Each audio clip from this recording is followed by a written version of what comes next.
I wanted to talk about the subject of how beautiful it is when we can have faith and proof at the same time.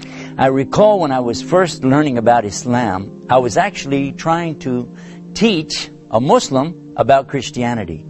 And I was telling them, oh, look at Christianity. This is something good. Why don't you come be a Christian like us? And my friend, the Muslim, was saying to me, well, I will go to your religion if your religion is better than my religion. I thought about that and I said, well, I guess we're going to have a new Christian now because, number one, in Christianity it's very easy. You don't have to pray 5 times a day as a Christian. You don't have to fast the month of Ramadan. You don't have to pay any zakah. There are many, many things Muslims have to do that Christians don't have to do. But then he finished the sentence and he said to me, I will become whatever your religion is. If it's better than my religion, but you need proof. And I remember saying to him, proof? Proof? Religion's not about proof. Faith is just about believing. Just have faith. You don't need any proof. He said, well, in my religion, Islam, we have both. We have faith and we have proof. And I remember saying to him, how? You mean to tell me you can prove things? He said, yes, everything in Islam can be proven. Then I said, do you mean to sit there and tell me, as a Muslim, that you can prove there's God? Then he said to me, do you mean to sit there and tell me as a Christian and a preacher that you can't? Well, I had to think about that. Okay. So Islam is saying there's proof. Actually, more than that. Islam asks us to use our mind, our aql, to determine and find out things about the things around us. The things that we take for granted every day actually are a big part of what Islam is teaching us. Islam asks us, look around you, examine the things, think, use your mind, and then you will begin to understand. One of the examples that we have in Islam is the Quran. The Quran of Allah, this is His speech to the human beings. And He's telling us in the Quran over and over and over, look at this and look at that. Think about this. Ask about that. And then the answers that come. Often we find the term yasalunaka in the Quran. This means the people are asking Prophet Muhammad, peace be upon him, about something. And then Allah subhanahu wa ta'ala, God Almighty, He's giving the answers in His speech, the Quran. Always throughout Islam, as we're learning and teaching, we're coming back to this thing called the mind, the aql. You can use your mind. You can determine a lot of the things that you see around you, things that you take for granted every day. You can look to this, you can look to that, and begin to discover a whole new world around you. This is one of the beauties of Islam. I remember in the Quran, when I first read it the very first time, that it was telling me about this straight path. And I was thinking, what's that about? And here it is. You read it in the very opening of the Quran, in chapter 1, called Fatiha. There are only 7 verses. And listen to what it says. It says, Ihdina Siratul Mustaqim. Now we've talked about some of the other verses in the Quran, but today let's look at that. What does that mean? Ihdina. Well, Ihdi is coming from Hidayah, or guidance. Ihdina, guide us. Sirat, this is a straight path. Mustaqim. And this means the straight path which you're going to stay on this thing and you're going to go with it. How about the idea here that you've only asked for one thing out of 7 verses in this chapter? Only one thing you ask for, guidance.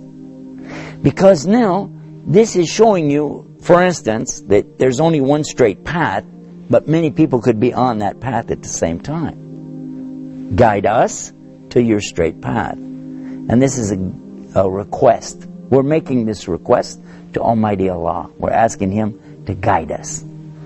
Now, watch what happens when we go into the next chapter. We go to the next chapter and it says, Alif Lam Mim. It says that is the book, meaning the book with Allah, wherein there's no doubt. There's no doubt. And then the word huda. It means what? Guidance. The guidance to the straight path is right here in this book. Just a few verses after you ask for it, Ihdina siratul mustaqim, here it comes, Huda lil muttaqin. And what is muttaqin? It's those who are having taqwa. Taqwa for Allah. Now look at this word, and it's so beautiful when you know the Arabic language. The taqwa means to put a partition, a veil, a barrier between you and the punishment of Allah. So if the person is a believer in Allah and he's trying his best to please Allah and not displease Allah so as to not get Allah's anger on him, then this person, he's going to be on the guidance, the huda. And this is really what it's all about. I recall when I first came to Egypt the very first time, and a friend of mine was a doctor, and I was going down to his place on the Nile, which is the Nile River. And he asked me a question. He said, can you tell us what it's like to go from some other religion, to go from what you were in before, to come into Islam? Could you tell us about it? I said, well, I don't know how I would describe something like that. And then I realized, I said, okay, I was looking at a boat in the water in the Nile River, the Nile. I said, there's one word I need from you. He said, what word? I said, the back of the boat. There's this thing, you steer the boat. What do you call this? He said, duffa. Duffa. What is duffa? This is the thing in the back of the boat to steer. Okay. Now I can tell you.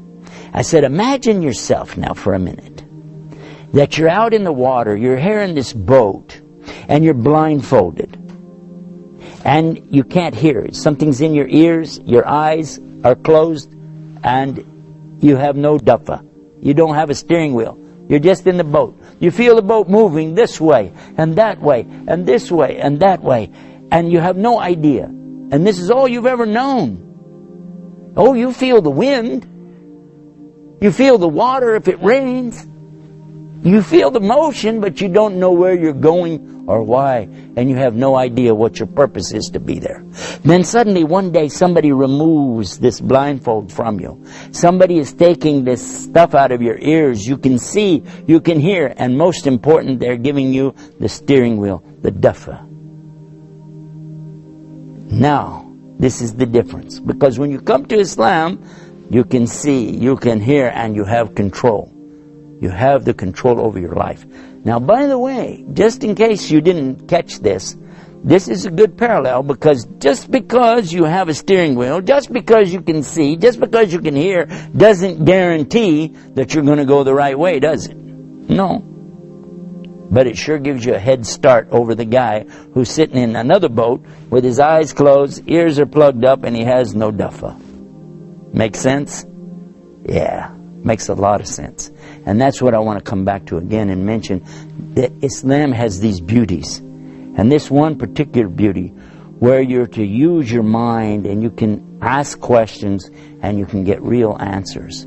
Answers that really, when you think about it, they make a lot of sense.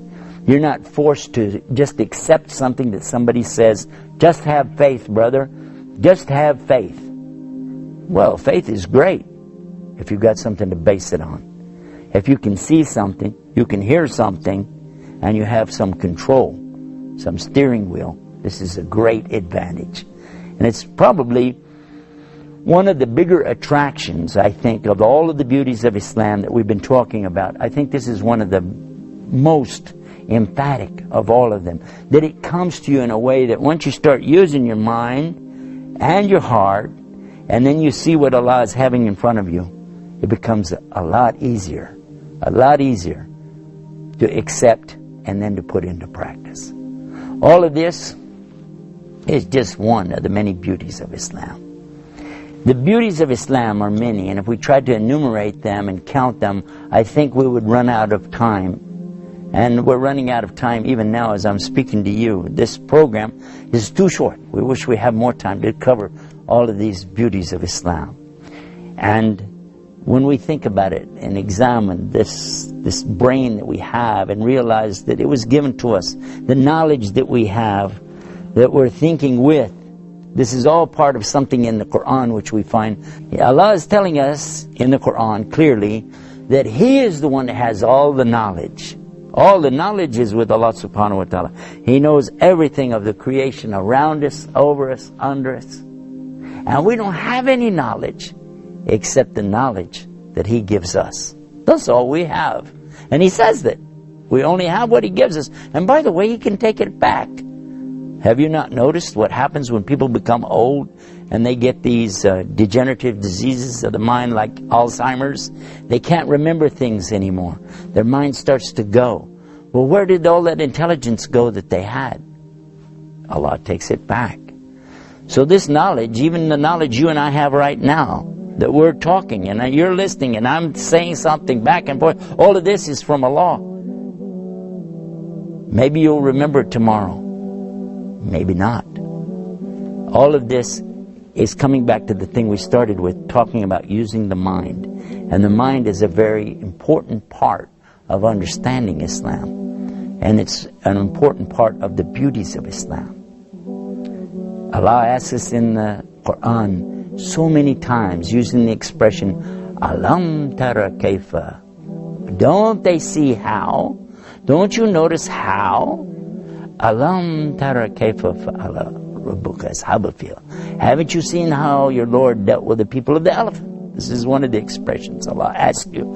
And He's asking you to use your brain, use your mind, think. So many times we come to these beauties of Islam and we miss it. So I hope you don't miss it. I hope you will pay attention to this beautiful thing called the beauties of Islam.